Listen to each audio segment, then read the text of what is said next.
گېرمانىيە شىركەتلىرى 2023 yıldan başlap Şərqi Türkistandakı fəaliyyətini toxtatishi kerak. Federatsiya parlamenti ilmiy mulozimət ishxonasi tayyorlagan mutaxassislarning doklatiga qaraganda Adidas, BMW va Amabab qatorliq dunyo markalarini o'z ichiga olgan nurg'un shirkatlar 2023 yili 1 yanvardan boshlab yo'lga qo'yilgan ta'minlash zanjiri qonuni deb atalgan yangi belgilama sababidan Sharqi Turkistonga ishlab chiqarish va hamkorlikni oxirlashtirishi kerak. Bu qonunning xalqaro sahnada aktiv rol o'ynaydigan Germaniya shirkatlarining kishilik huquq, bolalar emgigi, klimat va tabiiy boyliqlar haqidagi mas'uliyatlarni surishti qiladiganligini ta'kidlangan dokladda mundaq deyildi. Xitoy jazo lagerlarida kishilik huquqqa qarshi tutib turgan Uyg'urlarning majburiy emgakka silinishimi bu qonunning chegarasi ichida. Federativ parlament ilmiy mulozimət ishxonasining dokladida Germaniya shirkatlarining Xitoy kasbiy tarbiyalash markazi deb ataydigan lagerlarga yaqin joyda ishlab chiqarish markazi va zavod qurganligi tanqid qilingan. Dokladda buning boshqa mustaqil xalqaro dokladchilar tarafidan isbotlanganligi bayon qilingan.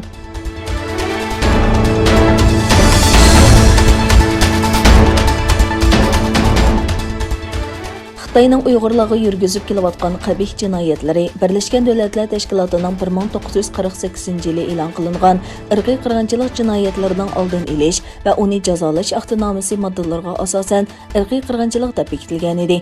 Washington poctىسى gazetining 16 may kuni bergan xabarda aytilishicha, yangidan oshkorlangan bir dokladda berilgan ma'lumotlar Xitoyning Uyg'urlarga yürgüzüb kelayotgan basturushlarning madaniyat qirg'inchiliqila emas, jismoniy qirg'inchilik ekanligini texmo ilgirlagan holda isbotlagan.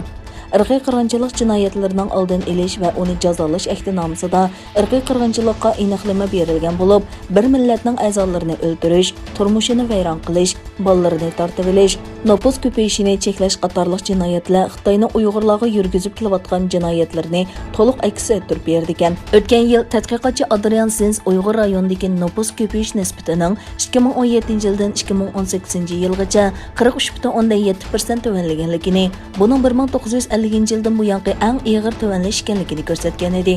Yaqinda Adrian Zins va Avstraliya strategiyalik siyosat tadqiqot o'rnidagi tadqiqotchilar Xitoy hukumatining sonliq ma'lumotlariga asosan bu nopus kemayishining janubdagi 4 viloyat oblastda eng ig'ir bo'lganligini bayqagan.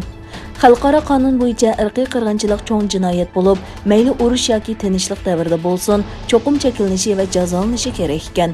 Ammo yuqorqi ahdnomaga qo'l qo'ygan Xitoy hukumati 2016 yildan beri bu qonunni xohlagancha dafsanda qilayotgan bo'lsa-mu, hech qanday jazoga uchirmay kelgan.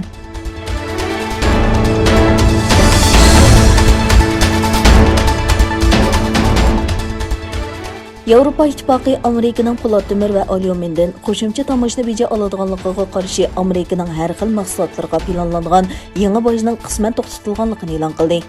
Yevropa İttifaqı bilan Amerika 2018 yildan boshlab davomlashayotgan po'lat temir va alyumin tomoshni beji talash tartish to'g'risida bayonot e'lon qildi. Bayonotda Amerika va Yevropa İttifaqıga a'zo davlatlarning o'xshash davlat bexatarlik manfaati, bozor iqtisodiy va demokratik tuzilmasi bo'lgan ittifoqdosh davlatlar ekanligi, ularning Xitoy qatorliq savdoni qalayimqonlashtirish siyosatini qo'llaydigan davlatlarga qarshi harakat qiladiganligi bayon qilindi. Bayonotda yana Yevropa İttifaqı bilan Amerikaning suhbatga ijobiy muhit hozirlab berish uchun ikki taraf savdosiga pasiv ta'sir ko'rsatadigan masalalarda tadbir qo'llanmaslikqa qo'shilganligi va yil oxiridan burun ularning bu masalalarni hal qilish chorasi bilan ta'minlashga tirishadiganligini o'tirg'a qo'yilgan.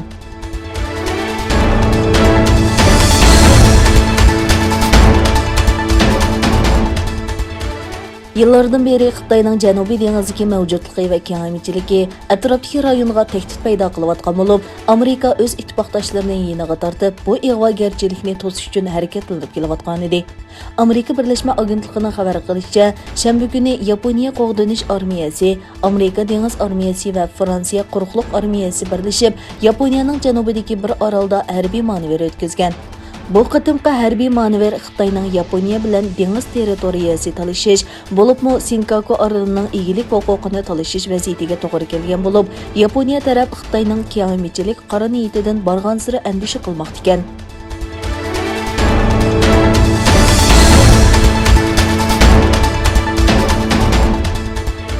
Amerika prezidenti Biden İsrailiya bosh ministri Netanyahu bilan telefonda ko'rishganda bu rayonda urush to'xtatishni qo'llaydiganligini aytdi. Aqsarayning yozgan yozma bayonotida Baydenning İsrailning qalayotgan raketa hujumiga qarshi o'zini qo'g'dash huquqini qat'iy qo'llaydiganligini bayon qildi. Ma'lum bo'lishicha, Amerika hukumati G'azadagi hujumdan ilgari İsrailga 735 million dollarlik aniq yetakchi boshqarilgan bomba setishni tasdiqlagan. Yana bir tarafdan Birlashgan Davlatlar Tashkiloti İsrailning G'azaga qilgan havo hujumi sababidan 42 ming falastinlikning uy makonlaridan ayrilganligini e'lon qildi.